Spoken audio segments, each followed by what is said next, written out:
आग अग्नि किससे शांत होती है, पानी से तो शांत होती है, तो इसलिए हमें जल चढ़ाना चाहिए। मैं तो कहती हूँ सारे भारतवासियों को जल चढ़ाना चाहिए, क्योंकि हमें सूर्य साक्षात दिखते हैं और कहीं नहीं दिखते, इतने नहीं दिखते हैं। वैदिक एस्ट्रोलॉजी से गवर्न नहीं करती है। हमारी वैदिक एस्ट्रोलॉजी कहीं ना कहीं हमारे लगन चार्ट पे डिपेंड करती है, हमारे चंद्रमा पे डिपेंड। अगर चंद्रमा के साथ जो राशि बैठी है वो हमारी राशि एक्चुअल राशि कहलाएगी। चावल तो गलती से भी नहीं खिलाने चाहिए पशु पक्षियों को। अच्छा, हाँ, चावल क्योंकि चंद्रमा होते हैं हमारे चावल। अच्छा, तो चंद्रमा और बुध की बिल्कुल नहीं बनती है आपस में। यदि मंगल बैठा हुआ तो आप मांगलिक कहलाते हैं, और 60% लोग हमारे इंडिया में मांगलिक हैं। अच्छा, और लेकिन इनके पास धन बहुत होता है। अच्छा, मंगल यदि सेकंड हाउस में बैठ गया आपके, तीसरे में यदि राहु बैठे हुए हों या मंगल बैठे हुए हों, अच्छा, तो वो बहुत हाई पोस्ट पे जाने के लिए तैयार बैठे रहते हैं। विवाह कर लिया आपने तो आपका मंगल दोष आधा खत्म हो जाता है। अच्छा। सो हेलो जी, उम्मीद करते हैं आप सब फर्स्ट क्लास होंगे, बिंदास होंगे और झक्कास होंगे। सो आज का पॉडकास्ट हमारा बहुत ही ज़्यादा इंटरेस्टिंग होने वाला है, क्योंकि हमें ज्वाइन किया है आज चारू मैम ने। Hello ma'am. सो आज का पॉडकास्ट इतना इंटरेस्टिंग होने वाला है कि आप अपने घर में मम्मी पापा के पास जाइए, उनसे अपनी डेट ऑफ बर्थ पूछिए, या अगर आपके पास कुंडली है ना तो ले करके बैठ जाइए, पेन कागज़ लेके बैठ जाइए। और कहीं ना कहीं इस पॉडकास्ट में आपको बहुत कुछ पता चलने वाला है, क्योंकि आज हमें ज्वाइन करेंगी चारू मैम, जो कि एक एस्ट्रोलॉजर हैं।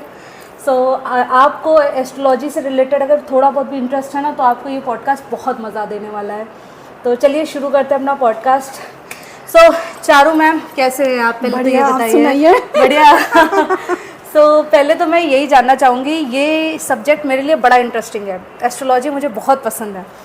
तो पहले तो ये बताइए, जानती तो मैं ज़्यादा इसके बारे में कुछ हूँ नहीं, कि बेसिकली एस्ट्रोलॉजी होती क्या है और किस तरह से हमारी लाइफ में इफ़ेक्ट करती है। पहले तो अपने गुरु को याद कर लेते हैं। ओके। गुरु ब्रह्मा गुरु विष्णु गुरु देवो महेश्वरा गुरु साक्षात परब्रह्म तस्मै श्री गुरुवे नमः।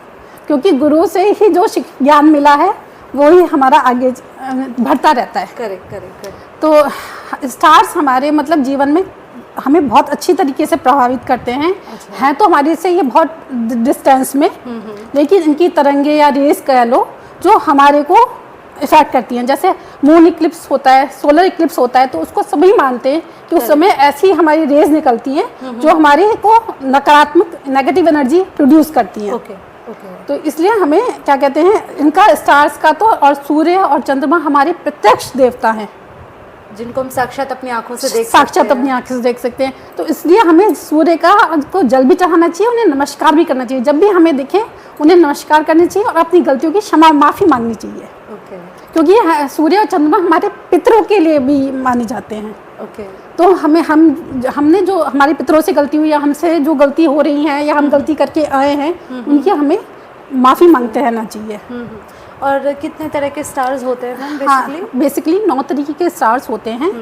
सबसे पहले तो सूर्य है, फिर चंद्रमा है, फिर बृहस्पति है, फिर मंगल है, फिर शुक्र है, फिर शनि है, और राहु केतु हमारे छाया ग्रह कहलाते हैं।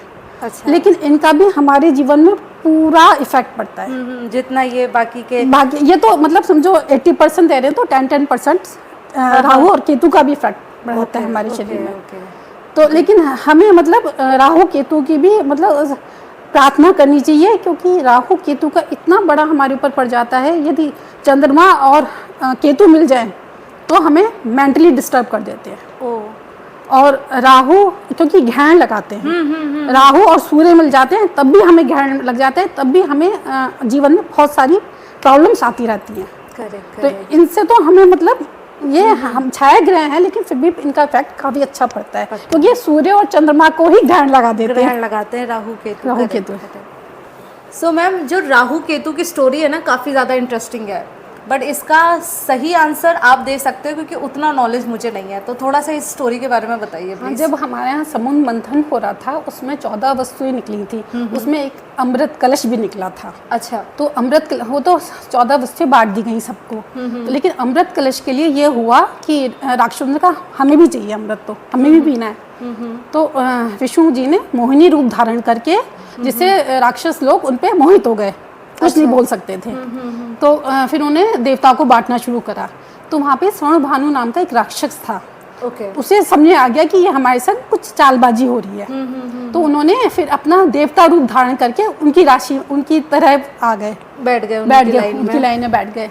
तो सूर्य और चंद्रमा ने देख लिया कि ये राक्षस का रूप है, मतलब राक्षस हैं और देवताओं का रूप लेकर आए हैं। तो उन्होंने विष्णु जी को बता दिया, इशारा कर दिया। तो विष्णु समझ गए, तभी मोहिनी रूप अपना हट के विष्णु जी का रूप धारण करके और चक्र से उनका गला काट दिया। तो लेकिन मतलब जो स्वर्ण भानु राक्षस थे उनका वो थोड़ा सा अमृत पी चुके थे, तो वो उनका अमृत गले तक आया था।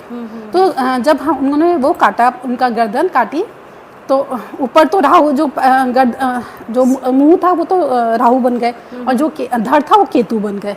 लेकिन राहु ने अमृत पी रखा है, इसलिए जो राहु प्रवृत्ति के लोग होते हैं उनका दिमाग बहुत शार्प होता है। ओ 4 नंबर तो उनका वो मतलब दिमाग से बहुत मतलब चालाकी जिसे कहते हैं ना, वो उनके अंदर होती है, जो राहु से गवर्न लोग होते हैं। और केतु वाले तो उनके तो हाथ पैर ही हैं, स्पर्श है उनका, तो वो बहुत मतलब उनका वो इतना दिमाग नहीं लगाते। जो केतु वाले होते हैं गवर्न जो होते हैं वो काम करते हैं बहुत ज्यादा, हार्ड वर्किंग होते हैं। पर जो राहु वाले होते हैं वो दिमाग ज्यादा चलाते, बहुत बुद्धिमान होते हैं। तो गवर्न मतलब वो देखा जाता है जन्मपत्री में कि ये राहु गवर्न है या केतु गवर्न है, क्योंकि 2 तरीके की हमारी जन्मपत्रियां होती हैं, वो हम उसी हिसाब से फिर उनको देखते हैं। हमारा नेक्स्ट क्वेश्चन होगा कि पहले तो मुझे ज़्यादा आइडिया नहीं है कुंडली वगैरह का बिल्कुल भी, तो कितने तरह के प्लैनेट होते हैं, हाउसेस होते हैं, राशियाँ होती हैं और नक्षत्र होते हैं, तो थोड़ा सा इनके बारे में बताइए। पहले तो आप राशियाँ ही बताइए, कितनी राशियाँ होती हैं? राशि हमारी 12 होती हैं, जॉडिक साइन बोलते हैं उनको। तो वो सबसे पहले हमारी मेष राशि होती है, फिर वृष राशि होती है, फिर मिथुन होती है, फिर कर्क होती है और फिर कन्या। तो इस कर्क, सिंह, कन्या, तुला, वृश्चिक। तो इस तरह से राशियाँ होती हैं और इन राशियों का हमारे पे पूरा इफेक्ट पड़ता है। और जो चंद्रमा जिस राशि में होते हैं, जिस नक्षत्र में होते हैं, उस तरीके से हमारी राशि बनती है। और नक्षत्र का हमारे जीवन में बहुत प्रभाव पड़ता है। सबसे ज्यादा प्रभाव तो मैं ये मानती हूँ कि नक्षत्रों का पड़ता है। अच्छा, फिर नक्षत्र कितने टाइप के होते हैं? नक्षत्र 27 तरीके के होते हैं। तो हमारा मैं तो एस्ट्रोलॉजी पहले नक्षत्र ही देखती हूँ कि क्या उनके अंदर क्वालिटी आई है नक्षत्र वाली। अच्छा, नक्षत्र ज़्यादा क्वालिटी देते हैं। चंद्रमा हमें मतलब हमारा जो जोडिक साइन है वो चंद्रमा के ही उसे चलता है। ओके, तो अच्छा जैसे आपने नक्षत्र बताया, तो क्या इसमें कुछ स्पेसिफिक नक्षत्र हैं जो बहुत अच्छे माने जाते हैं? पुष्य नक्षत्र सबसे अच्छा माना जाता है।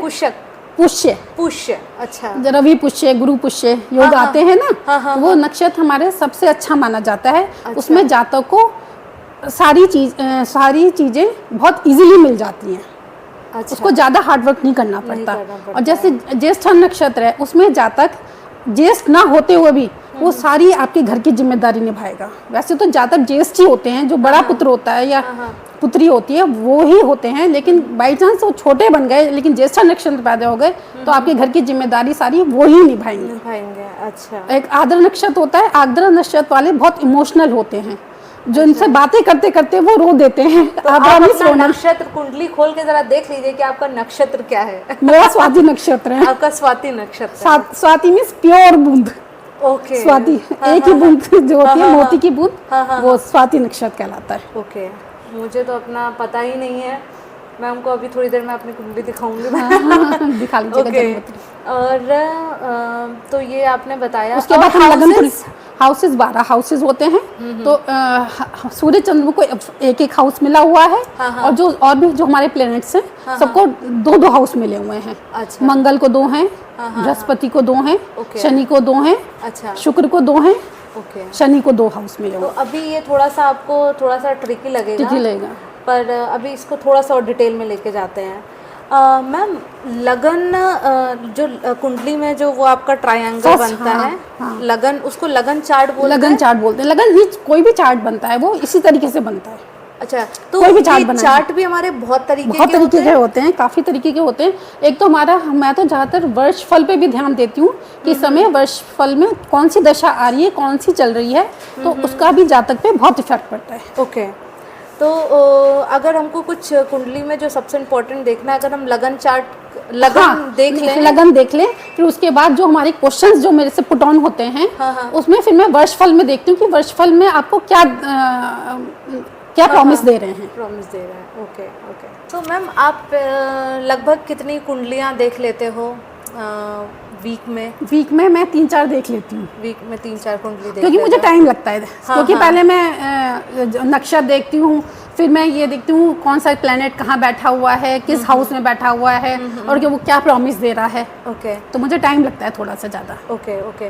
तो और मैं एक चीज़ और कहना चाहूँगी, मतलब पूछना चाहूँगी कि जब कहीं ना कहीं अगर ये सारा खेल नक्षत्र और कुंडली और ग्रह और हाउसेस का है, तो किस्मत बहुत बड़ा रोल प्ले करती है क्या? नहीं, किस्मत को तो हम थोड़ा बहुत मतलब अपनी मेहनत के द्वारा चेंज भी कर सकते हैं। और मैं जो हमारे षड रिपु हैं, मद, मोह, अहंकार, क्रोध, लोभ,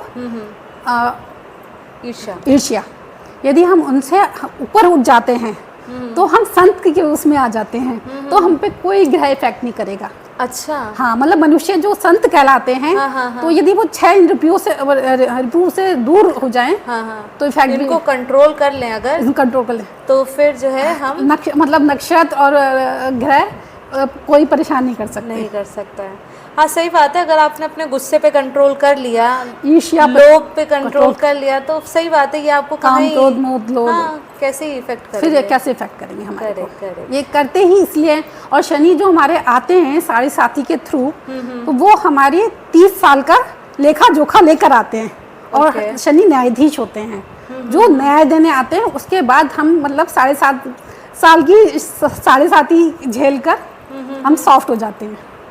मतलब उसमें हो जाना भी चाहिए, हमें नम्रता आ जानी चाहिए, पोलाइटनेस आनी चाहिए, क्योंकि हमने इतनी मतलब प्रॉब्लम्स तो देते हैं 7.5 में, वो हमारे सारे ग्रहों का, सारे हमारे कर्मों का लेखा जोखा लेते हैं। अब ये जो आपने 7.5 वाला टॉपिक छेड़ा ना, तो इसी में थोड़ा सा डिटेल में कि बेसिकली ये 7.5 होती क्या है और कितने टाइम के लिए होती है और कैसे लगती है। तो इसको रूल करने वाले तो शनिदेव हैं। तो थोड़ा सा इसके बारे में 7.5 हमारी 7.5 साल की होती है, हमारे ऊपर 7.5 की लगती है, लेकिन ये 3 राशि पे आती रहती है, इफेक्ट देती है। अच्छा। इस समय हमारी चल रही है मकर, कुंभ और मीन राशि पे। अच्छा।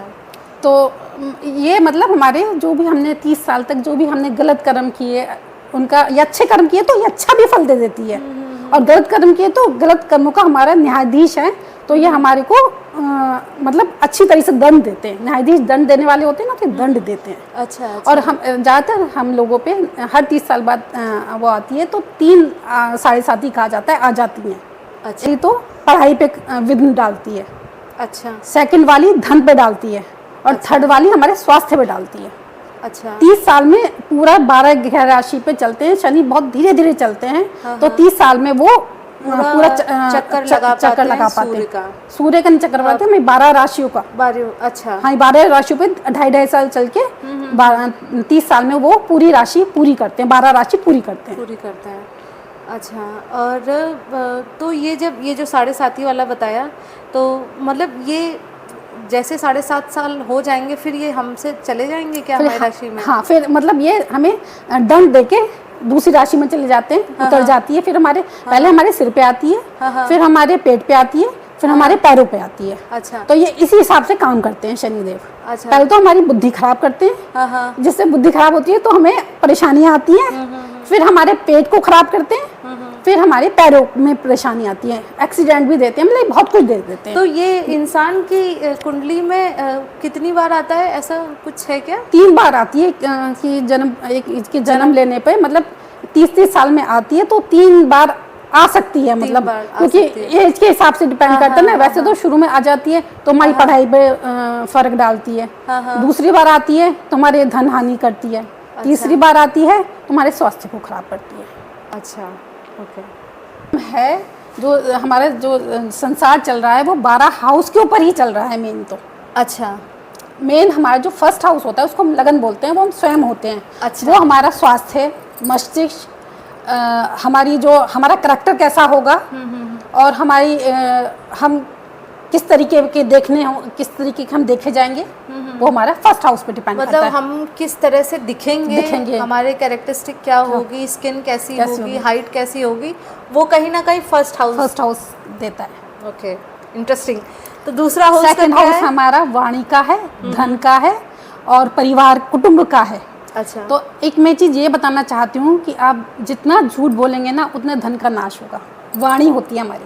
अच्छा, हाँ, हमारा धन भी उसी में होता है, तो इसलिए हमें कहते हैं सरस्वती बैठी रहती है, तो इसलिए हमें बहुत ध्यान से बोलना चाहिए।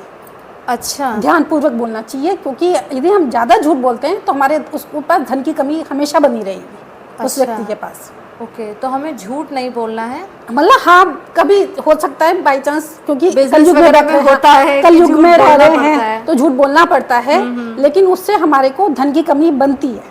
ये मैंने देखा है, प्रैक्टिकल देखा है। ओके, तो जहाँ तक हो झूठ नहीं बोलना चाहिए।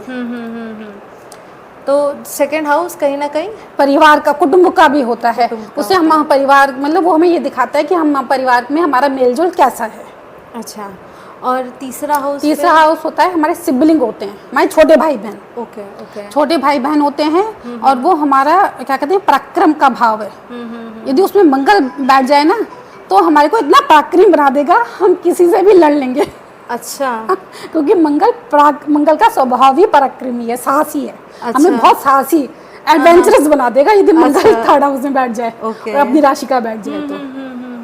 तो फिर आपका चौथा हाउस, फिर फोर्थ हाउस हमारा परिवार का होता है। हाँ, हाँ, और माँ का होता है, माँ का स्वास्थ्य होता है उसमें। अगर माँ को अगर कुछ परेशानी है तो आप अपना फोर्थ हाउस चेक करिए। फोर्थ हाउस में कोई आपका मैलेफिक प्लेनेट तो नहीं बैठा हुआ है, फिर उसकी शांति करिए।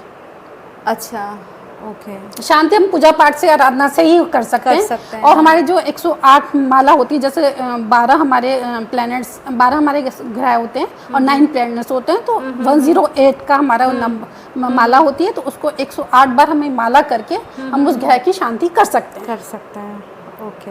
और मैं कहती हूँ पूजा पाठ खुद ही करना चाहिए, और जो भी हमें परेशानी आ रही है उसका जप हमें ही करना चाहिए। हमें मतलब किसी के ऊपर डिपेंड नहीं रहना। जैसे पहले पंडितों से करा लेते हैं ना, पैसे देके, वो सब नहीं करवाना चाहिए, क्योंकि उससे कम इफेक्ट पड़ता है, अपने आप करने से ज़्यादा इफेक्ट पड़ता है। ओके, और मैम फिफ्थ हाउस फिर फिफ्थ हाउस हमारे संतान का होता है, बुद्धि का होता है। अच्छा, और हमारी इंट्यूशन पावर का होता है, और हमारे क्या कहते हैं, एजुकेशन का होता है। अच्छा, हम मतलब जो एजुकेशन देखते हैं वो हम फोर्थ हाउस से भी देखते हैं। फोर्थ हाउस से तो प्राइमरी एजुकेशन देखते हैं, इससे हाई एजुकेशन देखते हैं, और 9th हाउस से PhD वगैरह बहुत हाई एजुकेशन देखते हैं। अच्छा मैम, अगर फर्स्ट हाउस में सूर्य बैठा है, फर्स्ट हाउस में सूर्य बैठा है तो वो आपको तेज देंगे, गुस्सा देंगे, क्रोध देंगे। अच्छा, हाँ, तो उनकी शांति बहुत जरूरी है। और वो आपके फेस पे तेज होगा और आप साहसी भी होंगे। अच्छा, मेरे बेटे के फर्स्ट हाउस में सूर्य बैठा है ना। हाँ, तो वो मतलब हर चीज़ में होशियार होगा। अच्छा, हाँ, मतलब वो उसकी IQ लेवल बहुत अच्छा होगा। अच्छा, पर सूर्य का थोड़ा सा मतलब उससे जब भी वो मतलब अपने टाइम पे आए तो अपना सूर्य को जल चढ़ाएं और सूर्य से कहें कि आप मुझे तेज दो, ओज दो, शक्ति दो, सामर्थ्य दो। ओके। और अगर पहले हाउस में मून बैठा है, पहला हाउस में मून बैठा है तो चंद्रमा बैठा है, तो वो तो फिर चंद्रमा वाली नेचर हो जाएगी, बिल्कुल शांत। मेरे भाई का चंद्रमा सा, मेरा भी चंद्रमा है, तभी मैंने हाँ, वो बिल्कुल शांत और बहुत फेमिन वाली थोड़ी सी नेचर हो जाएगी। मतलब क्रोध का तो नाम ही नहीं होगा, हर चीज़ झेलने की आदत पड़ जाएगी। अच्छा, और वो हर एक से माँ की तरह बिहेव करेंगे। अच्छा, तो वो मदरहुड ज़्यादा रहता है अगर फर्स्ट हाउस में चंद्रमा बैठ जाते हैं। और सौम्य प्रवृत्ति होती है। मतलब मैम सौम्य मीन्स बिल्कुल जिसे कहते हैं सौम्य, समाशील होना, सॉफ्ट होना। ओके मैम, पहले तो ये बताइए, राशि तो मेरे को पता चल गया 12 तरह की राशियाँ होती हैं। राशियाँ देखी कैसे जाती हैं? डेट ऑफ बर्थ, कुंडली, हमारी जो डेट ऑफ बर्थ, टाइम और प्लेस होता है उससे हमारी लगन कुंडली निकालते हैं, क्योंकि उस समय हमारा चंद्रमा किस नक्षत्र में है, अच्छा, उससे हमारी लगन कुंडली बन जाती है। और फिर जो जिन नक्षत्रों में हमारे प्लैनेट्स होते हैं उस हिसाब से वो प्लेसमेंट हो जाती है प्लैनेट्स की। नक्षत्रों मतलब नक्षत्रों का हमारे जीवन में बहुत ज़्यादा महत्व है। जहाँ पे चंद्र बैठा है, जहाँ जिस राशि पे चंद्र बैठा है वो हमारी राशि कहलाती है, वो हमारी राशि कहलाती है। अच्छा, लगन जिस कुंडली में। हाउस में चंद्रमा जहाँ पे बैठा जहाँ है, पे बैठा है, हाँ। क्योंकि हमारा जो भी है जिस राशि के साथ बैठा है, वैदिक एस्ट्रोलॉजी हमारी मून के हिसाब से ही चलती है। 28 जून में मून हमारे पूरा मतलब मोशन चक्कर लगाते हैं, तो वही हमारे 2.5 दिन एक एक राशि पे रहते हैं। अच्छा। जिनका मून अच्छा होता है ना तो उनको मूड स्विंग बहुत होते हैं, क्योंकि मैं ही हूँ क्या वो, क्योंकि मेरे तो बहुत होते हैं। हाँ, मूड स्विंग बहुत होते हैं उनके, क्योंकि चंद्रमा उनका बैलेंस नहीं होता। और हमें जिस मतलब हमारा 70% पानी से बना हुआ है हमारा शरीर, तो हमें पानी बहुत पीना चाहिए जिससे हमारा मन बैलेंस रहे। पानी की कमी से हमारे मूड स्विंग भी ज़्यादा होते हैं। ओके, समझ रही हूँ। अच्छा, तो अगर ये जो आजकल चार्ट चले हुए हैं, कि फिर मुझे लगता है ये फॉरेन की एस्ट्रोलॉजी होगी, क्योंकि उनके जो टाइमिंग्स दिए होते हैं कि इस डेट से लेके इस, जैसे हाँ, जो दिया रहता है, जेमिनाई है, हाँ, क्या वो एक एक महीने के जो होते हैं, हाँ, वो अलग है, अलग, वो बिल्कुल अलग तरीका है। वो दिसंबर, मई, जून, दिसंबर, क्योंकि हमारे हिंदी में तो क्या कहते हैं, ज्येष्ठा, आषाढ़, सावन, भादो, इस तरीके से चलते हैं। ये हमारा सारा वो सन के हिसाब से होता है, सनशाइन बोलते हैं उनको। तो वो एक एक महीने के हमारे वो अलग होती है, जो कि हमारे वैदिक एस्ट्रोलॉजी से गवर्न नहीं करती है। हमारी वैदिक एस्ट्रोलॉजी कहीं ना कहीं हमारे लगन चार्ट पे डिपेंड करती है, हमारे चंद्रमा पे डिपेंड। अगर चंद्रमा के साथ जो राशि बैठी है वो हमारी राशि एक्चुअल राशि कहलाएगी। और अच्छा। मतलब जो सूर्य का जो भी है वो तो हमारे फॉरेन कंट्री वाला आ गया है, जनवरी, फरवरी, मार्च। हाँ, मैं तो वही समझती थी इतने दिन से।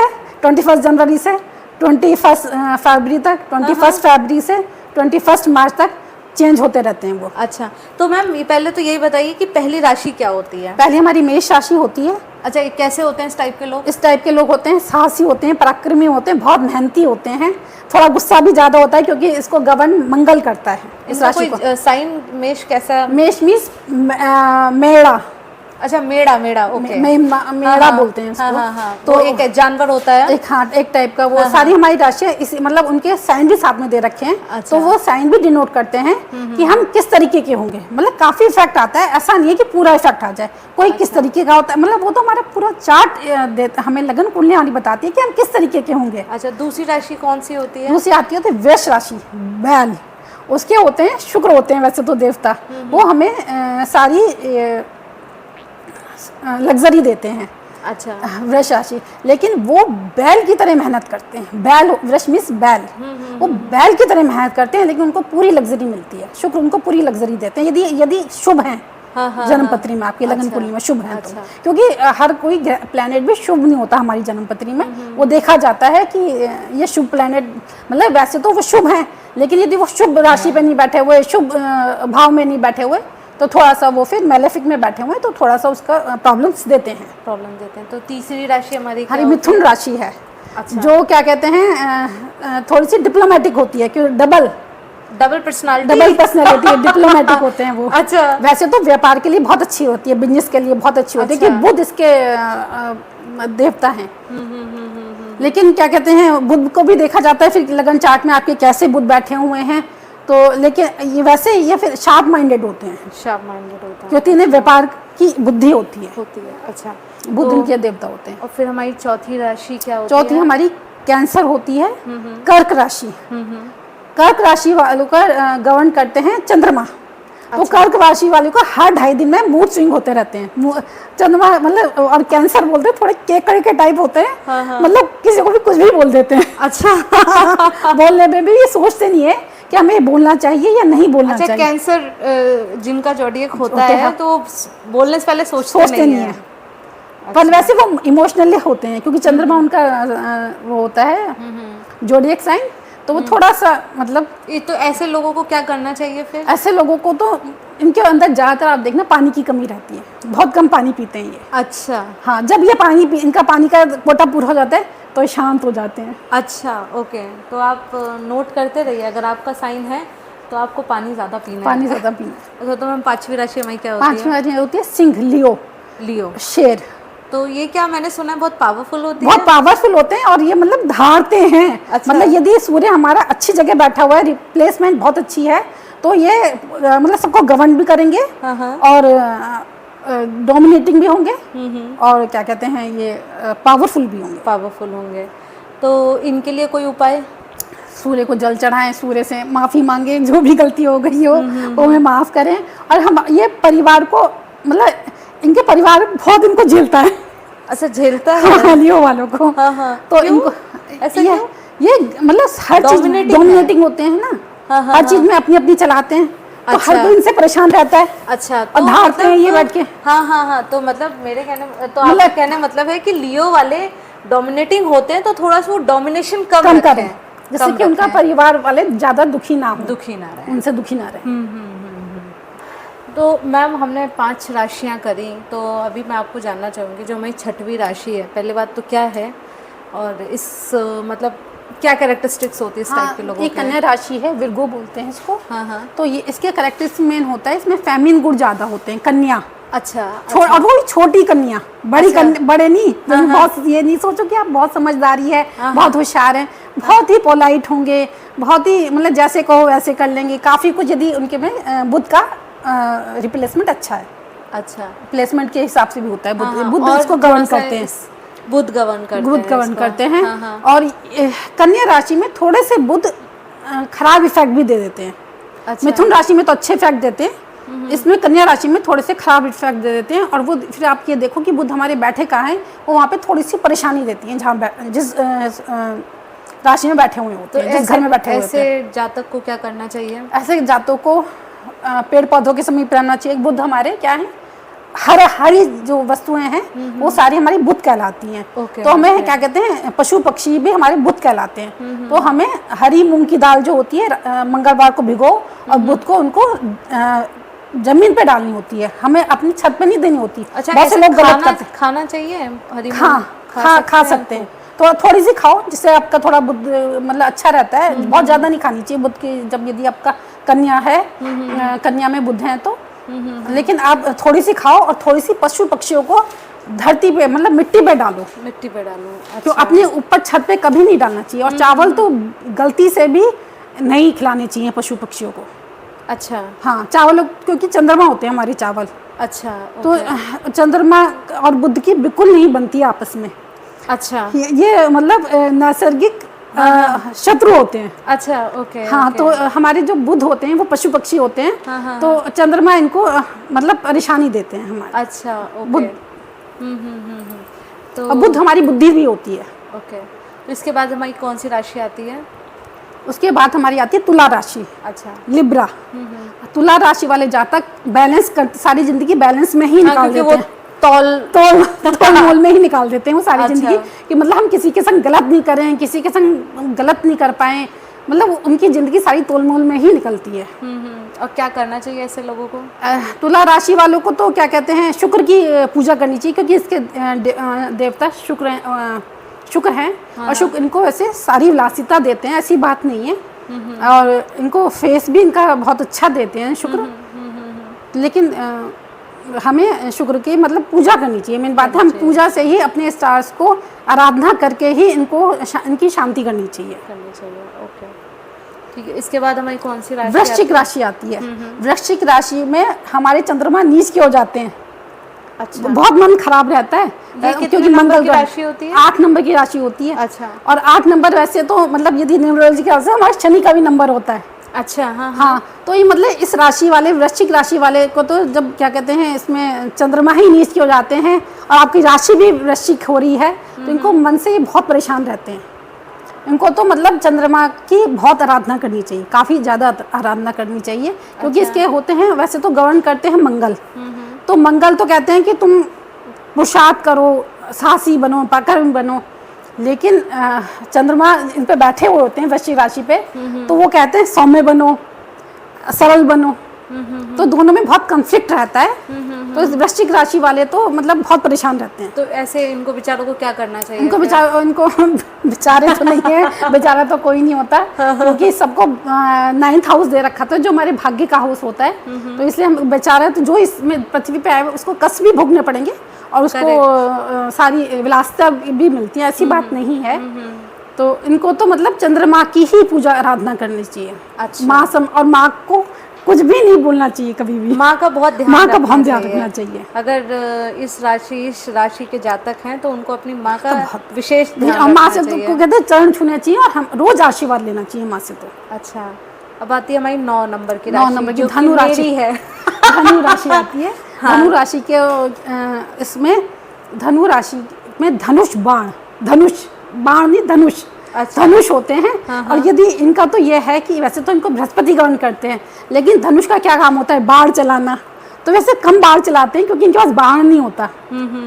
धनुष तो पूरा होता है, इनके पास बाण भी उसमें मतलब हल्का सा लगा हुआ होता है। पर लेकिन ये भी मतलब कुछ भी बोल सकते हैं, कुछ भी बोल सकते कुछ भी हैं। बोल सकते हैं ये। अच्छा। बोलने में एक सोचते नहीं है। एक बृहस्पति का जो बृहस्पति की ये धनु राशि है, मीन राशि है, इसके जातक सोचते नहीं है कोई भी काम करने से पहले। अच्छा, सोचते नहीं है, कोई भी काम कर लेंगे, उसके बाद उसके इफेक्ट देखते हैं कि क्या हमारे को इफेक्ट पड़ रहा है। अच्छा, तो और थोड़ा सा बताइए। और थोड़े से मेरी है ना। हाँ। नहीं वैसे तो मतलब ये क्या कहते हैं, बृहस्पति की राशि है। तो बृहस्पति देव गुरु हैं हमारे, तो वो थोड़ी सी देवताओं वाले गुण भी होते हैं इस जातक के ऊपर। अच्छा। थोड़े से मतलब ये दान धर्म, मतलब धर्म भी के भी पुजारी होते हैं, ऐसी बात नहीं है। वो तो है। हाँ, धर्म मतलब धर्म के में कायम रहते हैं, ऐसी बात नहीं है। और क्या करना चाहिए ऐसे लोगों को? ऐसे लोगों को तो मंदिर जाना चाहिए रोज, बृहस्पति। हाँ, क्योंकि हमारे जो मंदिर है वो बृहस्पति हैं, हमारे गुरु हैं। अच्छा। या तो अपनी गुरु बना लें कोई, उनकी प्रार्थना करें, या फिर क्या कहते हैं रोज मंदिर जाएं। और मैं तो कहती हूँ शिवलिंग पे तो हर एक को जल चढ़ाना चाहिए। ओके। मन की शांति के लिए। वो चंद्र वहाँ पे हमारे 9 ग्रह हमारे बैठे हुए हैं ओके, शिवलिंग पे। ओके। 9, तो ये 9 राशियां हो गई हमारी। अब 10 बची ना। 10 राशि कौन सी होती है? होती है मकर राशि होती है। मकर मीन्स मगरमच्छ। अच्छा। हाँ, तो इनके थोड़े से गुण मगरमच्छ वाले आते हैं। ये किसी से कुछ बोलते हैं, किसी से कुछ बोलते हैं, किसी से कुछ बोलते हैं, मकर राशि वाले। अच्छा। हाँ, ये मतलब अपनी एक ही बात पे पक्के नहीं होते। अच्छा। यदि आज आपसे कुछ कह रहे हैं तो आप एक हफ्ते बाद सुनेगा वो आपसे कुछ और कहेंगे। अच्छा। मकर राशि वाले को बहुत ये है। हाँ। मतलब उनका ये नहीं कह सकते कि ये एकदम से चेंज हो जाते हैं। ट्रस्ट करना थोड़ा सा मुश्किल होता है मकर राशि के। अच्छा, ओके। और इन लोगों को क्या करना चाहिए? मकर राशि वाले को तो शनि, इनके देवता शनि है, शनि की पूजा करें, जितनी पूजा आराधना कर सकते हो शनिवार को। के हिसाब से तो फिर इनको कतई झूठ नहीं बोलना चाहिए, लेकिन ये इतना बोलते हैं, मैनिपुलेट करते हैं। ओके। लेकिन अब क्या करें कि मतलब इन्हें मैनिपुलेटिंग नहीं होना चाहिए। हमारी लास्ट 2 राशियां बची हैं, तो मैं जानना चाहूंगी जो हमारी 11 नंबर की राशि है वो कुंभ है। घड़ा। अच्छा। घड़े का मतलब क्या होता है कि आप जैसे कुमार आपको सांचे में डालता है, आप वैसे बन जाते हो। तो वो तो हमारे बचपन का जो हमारे संस्कार होते हैं उसका बहुत इफेक्ट पड़ता है उसमें, कुंभ राशि में। अच्छा। क्योंकि यदि हमें अच्छे संस्कार मिले हैं तो हम बहुत अच्छे घड़े की तरह हम बन जाएंगे। और यदि हमें संस्कार हमारे खराब मिले हैं तो हम आतंकवादी भी बन सकते हैं, क्योंकि शनि इसके देवता होते हैं। अच्छा, ओके। देव होते हैं। तो ऐसे लोगों को क्या करना चाहिए? ऐसे लोगों को शनि की पूजा करनी चाहिए। शनि की पूजा का सबसे अच्छा विधान यह है, ये विष्णु पुराण में भी है, कि आप पीपल पे जाके शनिवार को शाम के समय दीपक जलाइए। शाम के समय क्या होता है, गोधूली वेला होती है, जब हमारी गायें अपने घर पे जाने लगती हैं। 6 बजे के आसपास का टाइम होता है। थोड़ा सा रात भी हो जाए, 7 बजे भी हो जाए, तो हमें उस समय सरसों के तेल का दीपक जलाना चाहिए। ओके, ठीक है। तो हमारी जो 12वीं राशि हमारी मीन राशि है। उसमें मछली का साइन आता है। अच्छा। मछली मीन्स पानी। उन्हें जितना वो पानी पिएंगे उतना उनका मन शांत रहेगा। इसके देव बृहस्पति हैं, हमारे गुरु हैं। अच्छा। और उन्हें ब्रह्मा जी की पूजा करनी चाहिए। ओके। और उनको रेगुलर मंदिर जाना चाहिए। और मंदिर में जाके आप दीपक भी जला सकते हो, शिवलिंग पे जल भी चढ़ा सकते हो। आप अमावस्या वाले पंडित जी के पैर छू के उनको कुछ दान भी दे दो, तो आपके लिए बहुत अच्छा रहेगा। ओके। आपकी उन्नति रहेगी जीवन भर। लेकिन 7:30 आके हमें परेशान तो करती है, लेकिन हम शनिदेव पे यदि दीपक जला रहे हैं सैटरडे को जाके और उनसे माफ़ी मांग रहे हैं, तो वो उतनी हमारे को कष्टप्रद स्थिति में नहीं लाते हैं। आजकल शादी ब्याह में ना कहते हैं कि लड़की मांगलिक है, शादी मत करिए, एक्सीडेंट हो जाएगा। लड़का मांगलिक है, तो ये मांगलिक क्या सच में इतना अशुभ होता है? नहीं, मांगलिक मैं तो इसको दोष नहीं बोलती। हाँ। ये तो एक तरीके का हमारा योग है समझो। अच्छा। मांगलिक वाले लोग बहुत पराक्रमी होते हैं, बहुत गुस्से वाले होते हैं। अच्छा। और 28 साल के बाद इनकी शादी कर देनी चाहिए मांगलिक लोगों की। अच्छा। क्योंकि 1 4 7 8 12 में यदि मंगल बैठा हुआ तो आप मांगलिक कहलाते हैं। और 60% लोग हमारे इंडिया में मांगलिक हैं। 60% मांगलिक, क्योंकि मतलब इतनी 5 हाउस उसने ले लिए तो कहीं ना कहीं तो मंगल विराजमान होंगे ही ना। तो लेकिन हमें शादी से पहले थोड़ी मंगल शांति करा लेनी चाहिए। मंगल शांति क्या होता है, जैसे हनुमान जी को चोला चढ़ा दो, हनुमान जी को प्रसाद बांट दो मंगलवार तो को। ऐसे लोगों को मंगल का फास्ट भी रखना चाहिए? फास्ट तो आजकल ना बहुत मुश्किल हो जाती है, क्योंकि आजकल जनरेशन जो है बहुत ज़्यादा भागा दौड़ी वाला हमारा टाइम है। जैसे फास्ट में के लिए मैं मना नहीं करती, लेकिन हाँ मंदिर में मंगलवार को मंदिर में जाके थोड़ा सा प्रसाद चढ़ाएं और चोला चढ़ाएं शादी से पहले हनुमान जी को, तो थोड़ी सी शांति मिल जाती है। थोड़ा उनका गुस्सा कम हो जाता है, थोड़ा उनका वैसे तो 28 साल के बाद साहस और पराक्रम सब थोड़ा हल्का ही हो जाता है, क्योंकि इतने हमें थपेड़े पड़ चुके होते हैं जीवन के।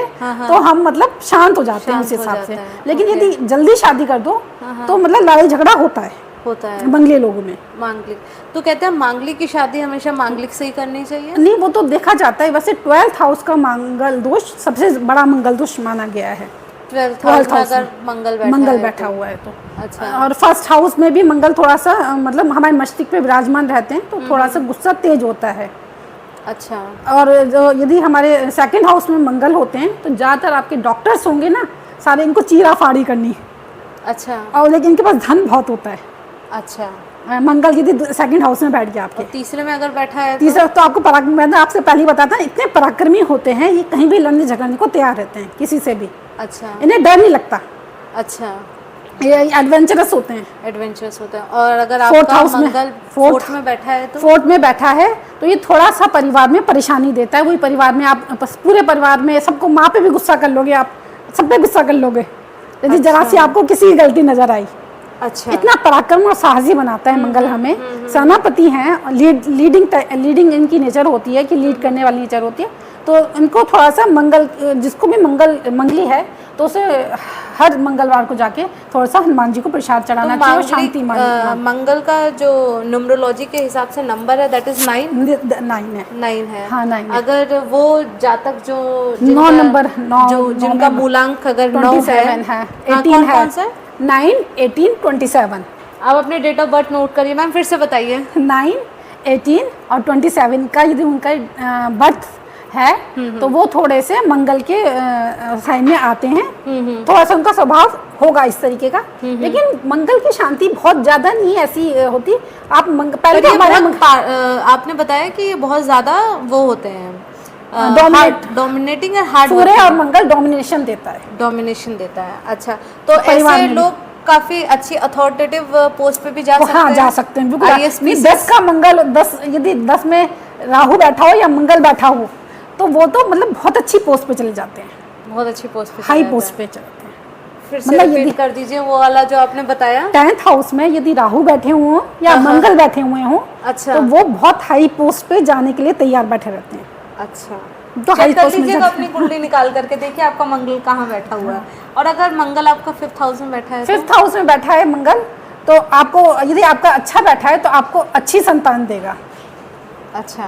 हाँ, मंगल क्योंकि हमारा ब्लड होता है, तो वो तो हमारे को मतलब अच्छी संतान देगा यदि मंगल आपका अच्छा बैठा हुआ है। अच्छा, वरना मंगल की शांति कर लो। अच्छा और खराब क्या होता है फिर? ये तो आप खुद सोचने वाले हैं कि आपको संतान अच्छी मिली है या बुरी मिली है। ये तो आप खुद सोच सकते हैं ना। जैसे अगर मंगल आपका 5th हाउस में बैठा है तो इसमें अच्छा और खराब कैसे पहचानेंगे हम? नीच का मंगल नहीं होना चाहिए। थोड़ा सा नीच का मंगल परेशानी देता है। कर का मंगल नीच का होता है तो थोड़ी सी परेशानी देगा, वो देता है। वो आपके ब्लड में भी थोड़ी परेशानी देता है। आपका हीमोग्लोबिन भी कम रहेगा यदि आपका मंगल नीच का है, आप ये ध्यान रखना। अच्छा, हाँ, ओके। क्योंकि ब्लड होता है, हीमोग्लोबिन ब्लड ही होता है। तो उसका जिसका मंगल नीच का होता है, मैंने ज़्यादातर देखा है उनका हीमोग्लोबिन बहुत कम होता है। जेंट्स का भी देखा है। तो ये जो कॉन्सेप्ट है मांगलिक, ये बहुत बड़ा इशू नहीं है। हाँ, इसकी बस शांति कर लें। हाँ, पूजा करा लें। हाँ, क्योंकि मतलब इसमें बस क्रोध आता है, लेकिन वो उसे पता होना चाहिए कि मैं मांगलिक हूँ, मुझे तो क्रोध ये हूँ, डोमिनेटिंग हूँ, थोड़ा सा डोमिनेशन अब कम कर देना कम चाहिए। कर देना चाहिए। तो ये जो मांगलिक लोग हैं, इनको नॉन मांगलिक से ये शादी कर सकते कर सकते हैं। यदि 12th हाउस में मंगल होता है वो ज़्यादा मांगलिक होता लाता है। अच्छा, वो ज़्यादा उनको मैं कहती हूँ प्रेम विवाह कर लो। प्रेम विवाह कर हाँ, ले। जब प्रेम विवाह कर लिया आपने हाँ, तो आपका मंगल दोष आधा खत्म हो जाता है। अच्छा ओके ओके। ज़्यादा जो भी मुझे जन्मपति में 12th हाउस में मंगल बिठता है, मैं उससे यही कहती हूँ, मैं कहा प्रेम विवाह कर लो। क्योंकि ऐश्वर्या राय तो बहुत मांगलिक है तो और उनका ऐश्वर्या शांति कराई थी ना मांगलिक, शांति कराई थी। मांगलिक पहले मतलब शादी से पहले शांति हुई है, पूजा पाठ आराधना हुई है। ओके ओके ठीक है। और बस ये होता है कि मांगलिक ज़्यादा होते हैं। पहले के में ये था कि स्पाउस की जल्दी डेथ हो जाती थी, लेकिन ठीक है अब वो चीज़ नहीं है, अब लोग बात करा लेते हैं शांति, ऐसी बात क्योंकि नहीं है। उनको शायद आइडिया नहीं था इस वजह से। हाँ, पहले ज़्यादा लोग बीच में तो मानना ही बंद कर दिया था, ये सब कुछ नहीं होता, प्लैनेट्स कुछ नहीं होते, नहीं लेकिन है। फिर लोगों को इफेक्ट पड़ने लगा तो उन्होंने मानना शुरू करा। क्योंकि मैं भी देख रही हूँ आजकल हमारे यहाँ इतने पॉडकास्ट रिलीज हो रहे हैं और हर पॉडकास्ट कहीं ना कहीं एस्ट्रोलॉजी, न्यूमरोलॉजी, वास्तु, स्पिरिचुअलिटी से रिलेटेड है, तो लोग कहीं ना कहीं अवेयर हो रहे हैं सब चीज़ों पहले के इतनी बारे में। अवेयरनेस नहीं थी। Awareness हमारे नहीं टाइम थी। में हमें कोई परेशानी होती थी या कुछ क्वेश्चन होता था तो हम अपने उसमें ही उलझे रहते थे। अब आप उसमें डालो यूट्यूब में अपनी प्रॉब्लम डालो उसमें, तो आपको 4 आंसर मिल के आएंगे। मिल जाएंगे। Correct correct. हाउसेस के बारे में बात कर रहे थे, तो जो हमारा 6th हाउस है वो बेसिकली किसको रूल करता है या क्या होता है 6th हाउस में? 6th हाउस हमारा मतलब वैदिक ज्योतिष के हिसाब से थोड़ा सा परेशानी वाला हाउस होता है। हमें ऋण, रोग और रिपू देता है। जब अच्छा। फाइनेंशियल प्रॉब्लम, ये जिसमें कोई ऐसा ग्रह बढ़ जाता है, स्टार बढ़ जाता है, तो हमें फाइनेंशियल प्रॉब्लम भी दे देता है। लेकिन वैसे यदि हम इसको ठीक कर लें तो हमें बैंक का, इंश्योरेंस का काम करना चाहिए। ये हमारे लिए बहुत फिर फायदेमंद हो जाता है। और जो हमारा 7th हाउस है? 7th हाउस हमारा पार्टनरशिप का होता है और मैरिज के बाद देखते हैं, मैरिज से पहले नहीं देखते हम। मैरिज से पहले तो 5th हाउस देखते हैं कि हमारा कहाँ प्रेम चल रहा है, कहाँ क्या प्रॉब्लम। 7th हाउस हम शादी के बाद पार्टनरशिप हमारी। अच्छा ओके। हमारी पार्टनरशिप कैसी रहेगी और हमारे बिजनेस को लेकर पार्टनरशिप, बिजनेस की पार्टनरशिप इसी 7th हाउस से ही देखी जाती है, गवर्न करती है। गवर्न करती अच्छा है। ओके। और मैम हमारे जो 8th हाउस है ये बेसिकली ये हमारा रिसर्च का होता है। हम इससे रिसर्च कर सकते हैं कि फिर मतलब हम यदि चाहते हैं रिसर्च करना तो हम रिसर्च के लिए हमारे लिए 8th हाउस बहुत अच्छा काम करता है। और 8th हाउस में हमारे को सफरिंग, पेन और डिसीज देता है 8th हाउस। 6 और 8th और 12th तीनों यदि आपके संग थोड़े हाउस मिल खराब जाए, होते हैं। नहीं थोड़ा मतलब यदि मिल जाए तो आपको बहुत परेशानी में डाल देते हैं। अच्छा। लेकिन आपको पता होना चाहिए कि इस परेशानी से मैं कैसे दूर होना है। निकलना उसके लिए तो आपको किसी अच्छे ज्योतिष जो हाँ एस्ट्रोलॉजर से मिलना चाहिए और फिर अपनी परेशानियों से दूर होना चाहिए। ओके। 9th हाउस हमारा होता है धर्म का और हमारे हाई लर्निंग का और विदेश यात्रा का और हमारे गुरुओं का होता है। ओके। यदि आपका 9th हाउस स्ट्रांग है तो आपको कोई ना कोई जरूर गुरु बनाने चाहिए या आपको मंदिर के जैसे बृहस्पति हैं, इन्हीं के देव हैं, तो मंदिर के दर्शन करने चाहिए या थोड़ी सी पाठ पूजा में थोड़ा ध्यान देना चाहिए। और देते हैं ये लोग यदि इनका एक्टिवेट रहता है यदि 9th हाउस। 10th हाउस होता है? 10th हाउस हमारे कर्म का होता है, हमारा प्रोफेशन बताता है कि हम क्या काम करेंगे। अच्छा। तो यदि इसमें मैं ये कहती हूँ ना, यदि मंगल बैठ जाए तो आपके प्रोफेशन थोड़ा गुस्सा तो करोगे लेकिन आप लीडर बनोगे। अच्छा ओके। तो आपकी लीडरशिप क्वालिटी ज़्यादा होंगी आपके अंदर। और अगर 11th में? 11th हमारी डिज़ायर होती हैं। यदि 11th में शनि बैठ जाए तो हमें डिज़ायर मतलब बहुत मुश्किल से पूरी होती हैं और बहुत मतलब हम परेशान रहते हैं। यदि हम एक्सेप्ट कर लें कि हमें कोई डिज़ायर रखनी ही नहीं है, जो पूरी हो रही है वो बहुत भगवान की कृपा है हमारे ऊपर। अच्छा। तो दिक्कत नहीं है। और कोई और स्टार बैठ जाते हैं तो हमारी डिज़ायर पूरा भी करता है। शुक्र बैठ जाते हैं तो हमारे को विलासितापूर्ण जीवन भी देते हैं, हम मांगते हैं उनसे। ओके। और हमारा आखिरी 12th हाउस? 12th हाउस हमारा मतलब वैसे तो मेडिटेशन का है। यदि 12th हाउस आपका एक्टिवेट है तो आपको मेडिटेशन 10 मिनट, आधा घंटा जरूर करनी चाहिए। तो वो आपको मानसिक शांति देगा। और वैसे तो हॉस्पिटल का, जेल खाने का, पागल खाने का और शैया सुख का होता है। यदि वो आपका प्रॉब्लम है तो उसको ज़्यादा आपको ठीक करना चाहिए 12th हाउस को। सो आज का पॉडकास्ट तो बहुत इंटरेस्टिंग था। हमने इतनी सारी राशियों के बारे में समझा, इतनी सारी प्लैनेट के बारे में समझा, हाउसेस के बारे में समझा। So thank you so much Charu ma'am. और मैं रिक्वेस्ट करूँगी, अगर आपको कुंडली दिखानी है या आपको किसी भी तरह से किसी भी चीज़ की समस्या है, तो आपको अगर लगता है कि यार कुछ प्रॉब्लम चल रही है लाइफ में, तो आप चारू मैम से कांटेक्ट कर सकते हो। मुझे मैसेज कर देना, कमेंट कर देना, मैं इनका नंबर वगैरह शेयर कर दूँगी। तो आपकी लाइफ बहुत हद तक स्मूथ कर सकती है। थोड़ी हाँ मतलब थोड़ा आपको हेल्प कर सकती है, क्योंकि किस्मत तो हम बदल नहीं सकते ना, बट ये है कि कुछ कर्मास करके हम अपने कंट्रोल कर सकते हैं। कंट्रोल कर सकते हैं। तो thank you so much ma'am, thank you. और आज का पॉडकास्ट बहुत इंटरेस्टिंग था, और जिसको भी इस टॉपिक में इंटरेस्ट होगा वो पक्का इस पॉडकास्ट को अच्छे से सुनेगा। तो इस पॉडकास्ट को हम यहीं पे करेंगे समाप्त। आई होप ये पॉडकास्ट आपको अच्छा लगा हो। अच्छा लगा है तो लाइक कर दीजिएगा, जितना हो सके सब्सक्राइब कर दीजिएगा। मिलते हैं आपको नेक्स्ट ब्लॉग में नेक्स्ट अपडेट के साथ। अपना ध्यान रखिए। मैम सब्सक्राइब करना बोल दीजिए। हाँ, सब्सक्राइब करिए, शेयर करिए। Okay, thank you ma'am so much.